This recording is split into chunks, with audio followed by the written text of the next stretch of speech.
Fala galera, hoje vamos falar um pouquinho sobre o sistema financeiro comunista. Ok. Comunista. É o comunismo popular. É um conceito que a gente vai tentar explicar aqui, né? E para a gente contextualizar, a gente vai ter que falar um pouquinho sobre a evolução da sociedade, coisas que vocês todos conhecem muito bem, né? A gente tem aqui do lado o capitalismo, né? Na verdade o capitalismo vai entrar aqui embaixo, né? Capitalismo. E à esquerda nós temos o comunismo, né? Então a gente tem essa guerra aí entre esses dois sistemas, né? Qual que é o melhor, qual que é o pior? Hoje, definitivamente, o capitalismo venceu, né? O comunismo ele apresentou muitas falhas, principalmente em relação à centralização de poder, né? E a gente hoje vai apresentar um pouquinho de uma proposta que descentralize o poder hoje num sistema que ele é baseado na igualdade, ok? Aqui à esquerda a gente tem que imaginar que é um sistema que busca a igualdade das pessoas. Igualdade. E aqui a gente é um sistema que busca que valoriza a diferença, né, entre as pessoas, né? Então aqui a gente já tem capitalismo e socialismo. Vou traçar aqui mais um eixo, que é importante a gente ter ciência. Esse eixo ele se relaciona à liberdade. Então quanto mais para baixo a gente tem liberdade e aqui a gente também tem liberdade. Ok? Aqui igualdade, diferença entre as pessoas, liberdade, e aqui é a centralização do poder. Aqui também temos a centralização do poder. Ok?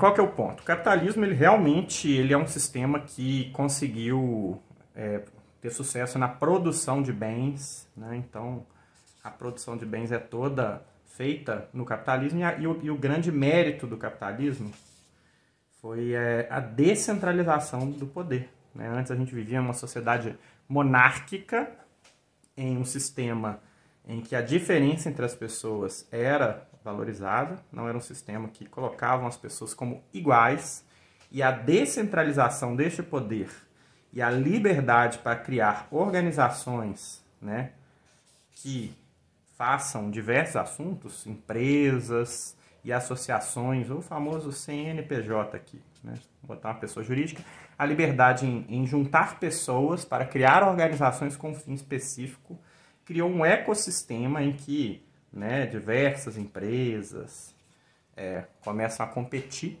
e ganham em torno da eficiência de todo o sistema, ok? Então, a gente tem um ótimo, né? As pessoas nascem e têm a liberdade, né? Eu, Lucas, nasci aqui e eu posso livremente criar minha organização, colocar minha energia, né? E fazer com que ela se destaque das demais para atingir um bem, ok? Atingir um objetivo específico. E isso foi uma grande sacada desse sistema hoje que a gente vive, que é o capitalismo. Isso se deve principalmente à existência da moeda. Isso é algo que a gente vai colocar aqui. A moeda, né, ela tem o anonimato, ela tem a possibilidade de livre acúmulo, né? O anonimato ele se relaciona a ninguém saber, né? Quanto de dinheiro eu tenho, né? As transações são completamente bloqueadas, não há uma transparência do que acontece nas transações financeiras desse sistema financeiro que se desenvolveu, né, e criou aí muito valor, muita coisa boa aí para o mundo, né? Mas o mundo hoje é bem desigual também. O mundo hoje ele tem uma desigualdade assim enorme, né? E enquanto isso a gente tem uma moeda que possibilita com um protocolo único a troca livre entre as pessoas. Essa moeda também ela tem durabilidade, tem outros pontos, portabilidade, estabilidade. Então a gente não vai entrar muito nas características da moeda não. Enquanto o lado de cá, a gente não tem uma transação única que coloca que as pessoas sejam iguais também, né? Então a gente não tem um sistema financeiro comunista. E é isso que esse vídeo vai tentar colocar uma proposta. A gente refletir, obviamente, não é perfeita, né, gente? Nada é perfeito. Mas é algo que a gente pode hoje realizar com a tecnologia que a gente tem hoje e no passado não poderia. Aí você pergunta, Molusco, por que não foi feito antes? Porque realmente com a tecnologia que existia no passado era impossível fazer algo desse tipo.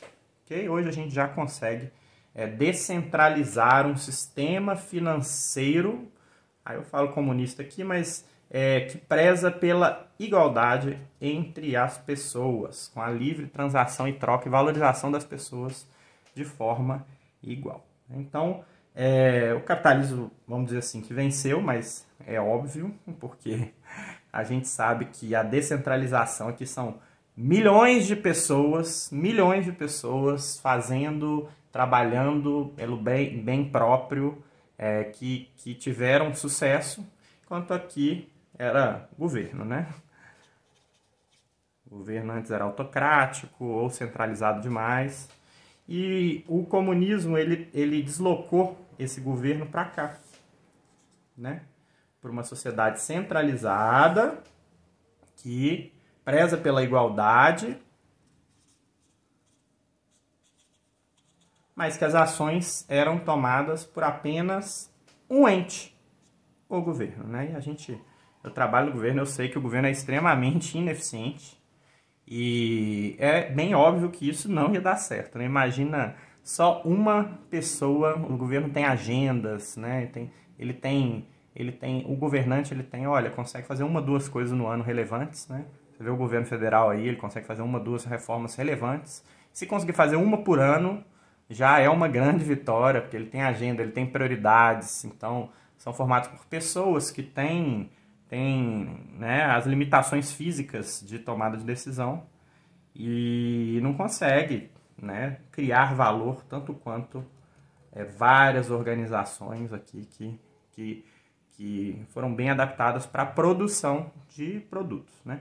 Mas e em relação ao social, né? O social acabou na sociedade que a gente vive hoje sendo realizado muito, pelo menos a expectativa é que o governo realizasse essa parte social, que cuidasse dos mais pobres, né? Que tratasse todos como iguais.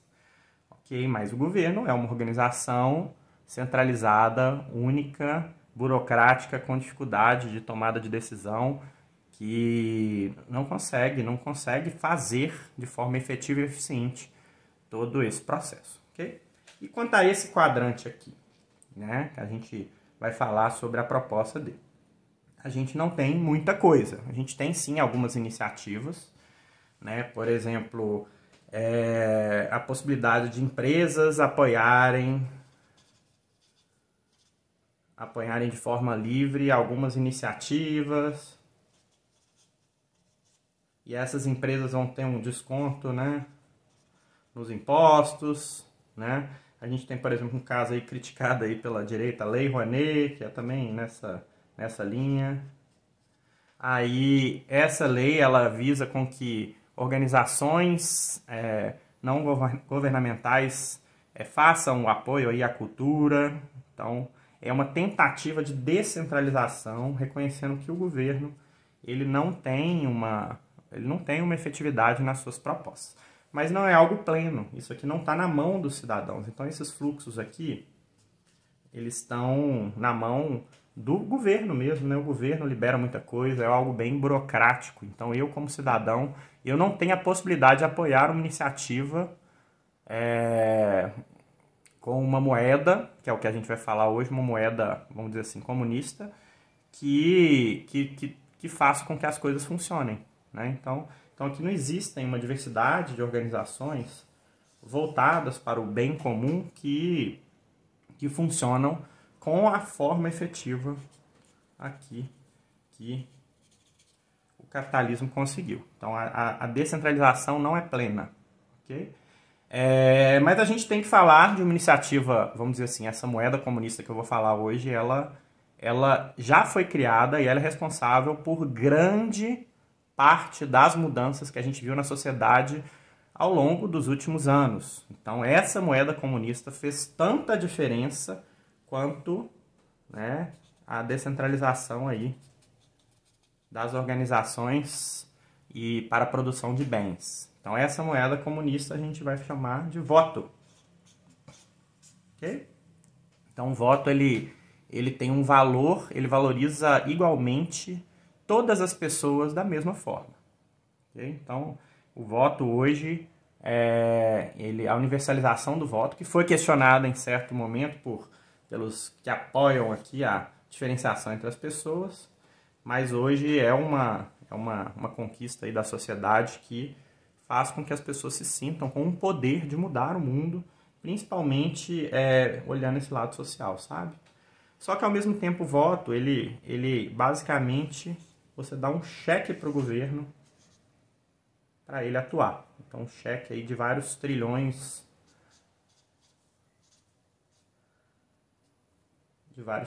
de reais para uma organização centralizada. Então, essa organização centralizada define o futuro aí da sociedade. E você fica, né, achando que é descentralizado, mas não é, basicamente. Quando alguém quer fazer um governo mais voltado aí para o social, você pode apoiar se você for de esquerda, se alguém for um governo mais voltado para o mercado, você fica bolado e fica essa guerra aí entre os dois mundos, quem preza pela liberdade, quem preza pela igualdade, quem preza pela diferenciação entre as pessoas, ficam aí brigando, porque só um, né, nessa lógica desenhada hoje, só um tem o poder de definir essas ações governamentais. Ok? Então, é algo que como a sociedade foi moldada. E a gente vai falar um pouquinho sobre esse novo quadrante aqui, que é algo voltado para a igualdade, né? Como a gente já falou. Igualdade. Que trata as pessoas como iguais. Então, é como se fosse uma moeda, é como se fosse um voto mesmo, né? Se eu desse uma moedinha para cada um o tempo todo, para ela apoiar as organizações que ela deseja, né? E não dar tudo para uma organização central como é hoje, esse cheque trilionário. Então, a gente vai falar sobre a possibilidade de adotar algo nessa linha, algo que não existe ainda, e a gente tem tecnologia para isso, né? Vamos voltar ao dinheiro. Então, o dinheiro tem essas características. Então, dessas características, por exemplo, livre acúmulo e anonimato, são as duas que a gente vai tratar.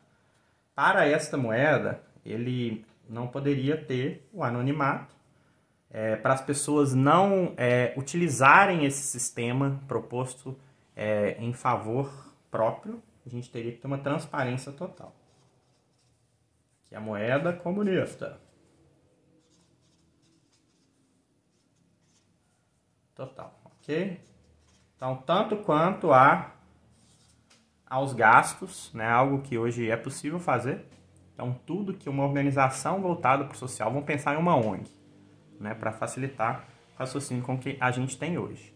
Então, você poderia apoiar qualquer ONG que você deseja, se você acha que existe uma organização que ajuda os meninos carentes a aprenderem futebol, ou então aprenderem música, ou então ela tenta dar aulas, né, vamos supor que você gosta do patriotismo, aulas patriotas para as pessoas, ou então algo que vá na linha de caridade mesmo, né? Então, vamos pegar assim a moça que ela faz filantropia e distribui marmita para as pessoas. Ela com certeza, ela está aqui, né? Mas ela não tem um suporte financeiro. Ela faz muito, considerando a qualidade do gasto, né? Ela faz por mais pessoas, muito mais do que o governo faz, sabe? Então, vamos supor que ela gasta R$1.000 para fazer 100 marmitas e distribuir. O governo jamais conseguiria ter essa efetividade. Então, governo, como a gente lembra, essa organização aqui é um dinossauro aqui em cima, totalmente centralizado, que não consegue mexer. Aqui a gente pode falar de várias startups aí que conseguem fazer as coisas de forma mais ágil. Então vamos supor que essa tiazinha, ela tenha essa habilidade aí tem esse sonho de distribuir, ela foca a vida dela para distribuir marmita para as pessoas. Então hoje ela basicamente faz isso tudo sem ganhar um centavo, né? Então ela tenta fazer campanhas para isso e ela poderia viver disso. Então quem quer viver hoje em uma sociedade, em uma organização, trabalhar em uma organização que ela visa o lucro, visa, né, a diferenciação, os ganhos pessoais, ela hoje tem uma liberdade. Mas quem quer trabalhar em uma organização social, que quer lutar pela igualdade, ela basicamente ela tem uma opção de viver disso, né, que é trabalhar no governo. Então, assim, que é uma organização ineficiente. Ela não tem essa liberdade de ter, junto da comunidade, impor toda a filosofia dela. Então não existe isso, sabe? E fora que o governo, ele assim, tem alguns artigos que falam que o governo é indutor da desigualdade. Então o governo, ao invés de atuar aqui, ele tá tipo aqui, assim, né? O governo hoje é um governo que ele induz a desigualdade social de várias formas, né? Então o governo ele tem altos salários para o servidor público. O governo, pensa bem, os bairros ricos, eles têm caminhão de lixo todo dia. Os bairros pobres são mais sujos. A prioridade do governo, que é influenciado pelas grandes organizações, aí as grandes organizações já começam a centralizar o poder, né? Grandes organizações, que elas já começam a fazer lobby no governo para tomada de decisão. Então, essas grandes organizações influenciam o governo, e as pessoas influentes da sociedade influenciam o governo para o governo favorecer elas mesmas. Então, os bairros mais ricos têm segurança, os bairros mais ricos são mais limpos, os bairros mais ricos são conservados tudo com dinheiro do governo. Então, o governo, muitas vezes ele está aqui e não aqui. Então, ele não está atuando em prol da igualdade das pessoas, mas para a desigualdade mesmo. Então, cada real que cai ali no caixa do governo vai muitas vezes para salários de servidores, burocratas e para ações em prol das pessoas mais ricas, né? Fora os programas ineficientes, que não têm eficiência nenhuma. Ok? Voltando aí para o raciocínio, o governo é ineficiente, muitas vezes ele atua aumentando a desigualdade. Ele é uma organização influenciável e ele monopoliza as ações sociais, sabe? Hoje nós poderíamos ter um sistema um pouco diferente, em que você poderia apoiar uma organização financeiramente que agrade a sua visão de mundo mesmo, né? Então, essa transparência total, ela está relacionada tanto aos gastos, né? Então, é fácil tecnologicamente implementar uma transparência na internet eu comprei algo, minha organização não governamental comprou algo, e isso já é publicado na internet automaticamente, né? Isso é bem tranquilo. Eu também acho interessante, mas é um conceito de colocar também a avaliação das pessoas, sabe? Para a gente evitar aquela avaliação 5 estrelas, né? Da qualidade da organização, avaliação total das pessoas que querem trabalhar com isso, para a gente evitar aquelas pessoas que, né, só se movem pelo poder, que a gente vê aqui, né, muitos tipos dessas pessoas como executivos aqui, que passam por cima, atropelam as outras, criam uma cultura de produtividade extrema, que elas venham para cá também, né? Elas vêm infectar essas organizações com a cultura que não combina. Então deixa a galera aí, aqui, quem vai para a diferenciação, então mercado financeiro, aqui tem muitos psicopatas também que diz que tem artigos que falam que aqui nessas posições de poder tem mais psicopatas, tanto políticos quanto executivos de sucesso, né? E aqui uma avaliação total até da pessoa. Então acho que a pessoa que quiser entrar nesse mundo, ela tem que ser avaliada também, né? E normalmente a gente conhece esses tipos de pessoas, são livros abertos, né? Então são pessoas que estão pela filantropia. Então a transparência total tem a ver com a parte financeira, com a parte de avaliação de políticas públicas, de avaliação das pessoas, né? Então, é algo que poderia auxiliar a não ser desvirtuado, né? Fora alguns indicadores de qualidade mesmo de ação dessas organizações, beleza?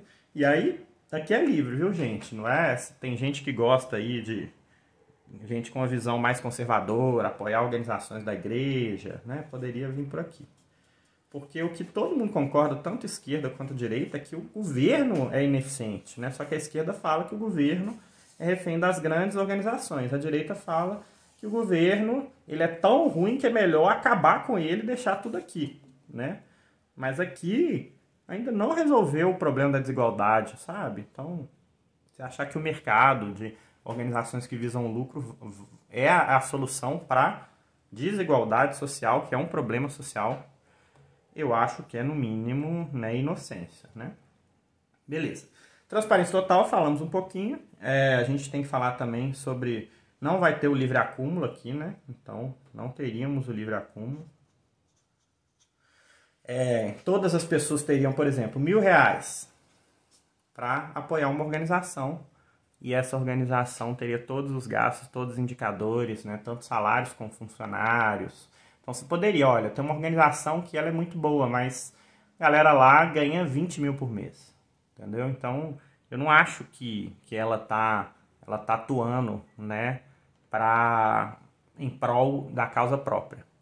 Mas se você pode achar outra que o pessoal ganha menos, né? Então, você vai ter a liberdade de apoiar qual dessas organizações você quiser, para evitar. E aí, gente, como eu disse, é livre. Hoje a gente já até tem tecnologia de identificação, né? GovBR já... Para fazer isso, a gente já tem, né, possibilidade de publicar tudo e eu acho que é bem viável adotar um modelo como esse. Como começar? A começar com algumas organizações, por exemplo, esportes, que é uma coisa que eu acho que encaixaria bem para um teste. Inclusive, esportes é um caso que hoje já tem essa lógica das empresas apoiarem organizações de esporte, só que um amigo meu verificou que, na média, as empresas apoiam organizações que dão retorno financeiro para elas, que dão visibilidade, né? Aí essa tese, aí seriam, por exemplo, atletas olímpicos, porque lá na frente esse atleta olímpico ele vai trazer uma visibilidade para a empresa. Então ele não apoia tanto pequenas organizações que visam o bem comum, mas apoiam organizações que vão trazer um ganho de capital para ele, né, de marketing. Então, essas empresas acabam concentrando em grandes organizações sociais que muitas vezes não estão bem desconectadas com o público, né?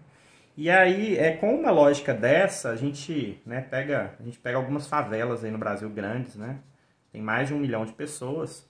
Essas pessoas teriam um impacto muito grande de adotar medidas nessa própria comunidade. Então, a gente teria um ganho de comunitário mesmo, de sensação de comunidade e uma mobilização da comunidade que socialmente iria se autoajudar, né? As pessoas mais abastadas também poderiam apoiar, né? Porque todo mundo quer uma melhora social. Se achar que as pessoas querem a desigualdade, eu acho que é muita sacanagem, né? Então, a gente teria uma alocação de recursos mais eficiente.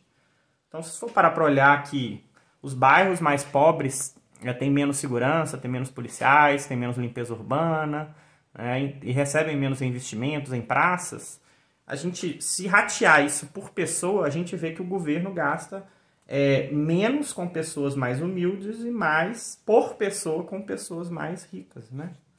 Então, um sistema como esse, ele traria um equilíbrio entre os gastos governamentais e sociais, né? Essa é uma proposta aí para... Eu sei que é bem difícil de ser implementada em termos políticos, mas não é impossível. A gente já tem... É igual o filme do Avatar, né? Ele já foi pensado, mas não tinha tecnologia. Hoje tem tecnologia para fazer tranquilamente isso tudo. Beleza, gente? Essa é a minha ideia, esse é o Rabisco.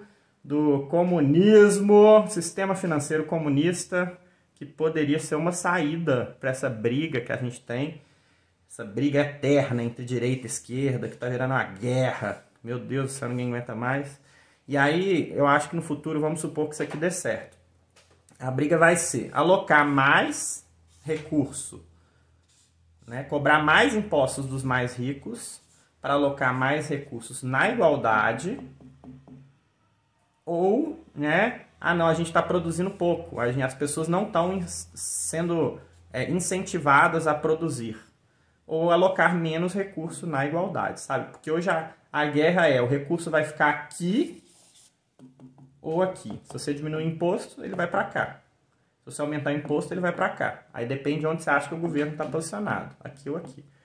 Eu acho que no futuro a guerra vai ser a discussão entre direita e esquerda, que existe em todo o país, viu, gente? Todo mundo discute isso aqui. Vai ser se vai ter mais recursos para a igualdade das pessoas, ações sociais, ou mais recursos para a produção de bens e riqueza. Vai ser a nova discussão entre esquerda e direita. Claro, se o sistema financeiro comunista for adotado em parte ou né, pelo menos testado. Meu nome é Lucas Molusco, vamos voltar a gravar esses vídeos com ideias diferenciadas, falando sobre tecnologia, e agora a IA tá bombando, vou falar muito sobre inteligência artificial. Siga o nosso canal, que esse ano de 2024 a gente vai falar muita coisa bacana. Aquele abraço e feliz ano novo!